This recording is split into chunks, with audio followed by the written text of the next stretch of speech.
সম্মিলিতভাবে মহান আল্লাহর নিকট সাহায্যের জন্য দোয়া চেয়ে চরপাড়া মোড় এনপিএস প্রাণকেন্দ্র থেকে ট্রাক বোঝাই বিপুল পরিমাণের ত্রাণ সামগ্রী নিয়ে ফেনী, কুমিল্লা, নোয়াখালীর পথে যাত্রা করেছেন ত্রাণ কার্যক্রমের সদস্যবৃন্দরা।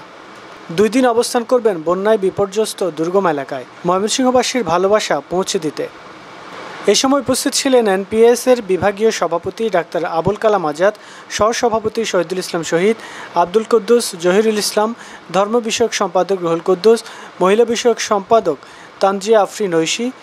স্মরণকালের ভয়াবহ এই বন্যায় দেশের পরিস্থিতি দ্রুতই ফেনী, নোয়াখালী ও খাগড়াছড়ি জেলার বেশিরভাগ উপজেলা তলিয়ে যাওয়ার সংবাদে যথাসময়ে পূর্বাভাসবিহীন এই বন্যায় আক্রান্ত এলাকার বাসিন্দারা একদমই অপ্রস্তুত অবস্থায় পানিবন্দী হয়ে পড়ে।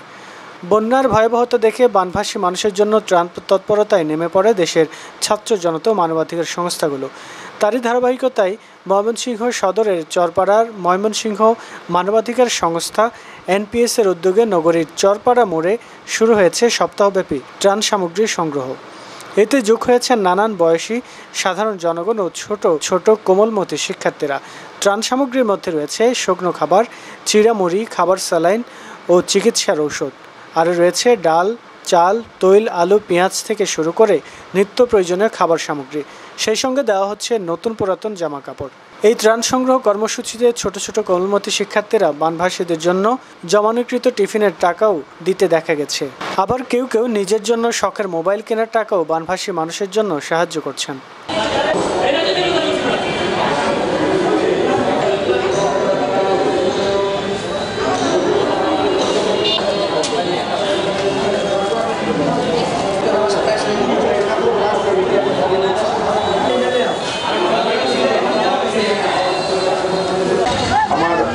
আমার পক্ষ থেকে আমি যেটা আপনাদেরকে জানাতে চাই, গণমাধ্যমকে জানাতে চাই, আসলে আমাদের ভিতরের ইচ্ছেটা ছিল যে বন্যার্থ যে মানুষগুলোর পাশে দাঁড়ানো। আর সেই ইচ্ছে অনুযায়ী আমরা যখন এখানে প্রথম দিন 25 তারিখকে শুরু করি, আমরা প্রথম দিনই প্রচুর সাড়া পেয়েছি ময়মনসিংহবাসী। এবার আমি কিছু যদি আপনাদেরকে খণ্ড ঘটনা বলি, আপনি বুঝতে পারবেন।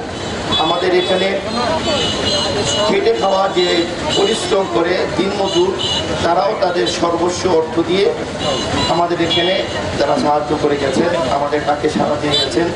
আমাদের এখানে মাদ্রাসায় পড়ে একটা 10 বছরের শিশু বাচ্চা, সে তার জমানো অর্থ দিয়ে সে এখানে যখন আমাদের কাছে 100 টাকা দান করে গেছেন, আমাদের কাছে আসলে আমরা তখন আবেগ আপ্লুত হয়েছি যে আসলে আমরা যে কাজটা করছি এটা আসলে একটা মহৎ কাজ।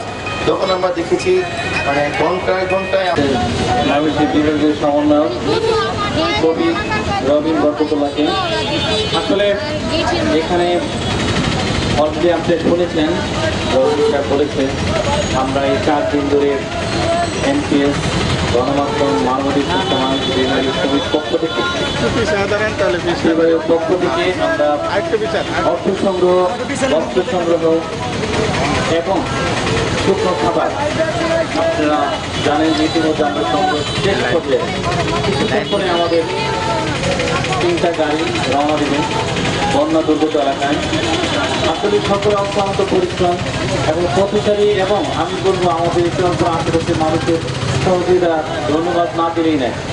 প্রত্যেকেই সবাই যার যার সমর্থন হচ্ছে আমাদের হেল্প করছে। বিশেষ করে বস্ত্র অভাবনের সাফল্য পাইছে।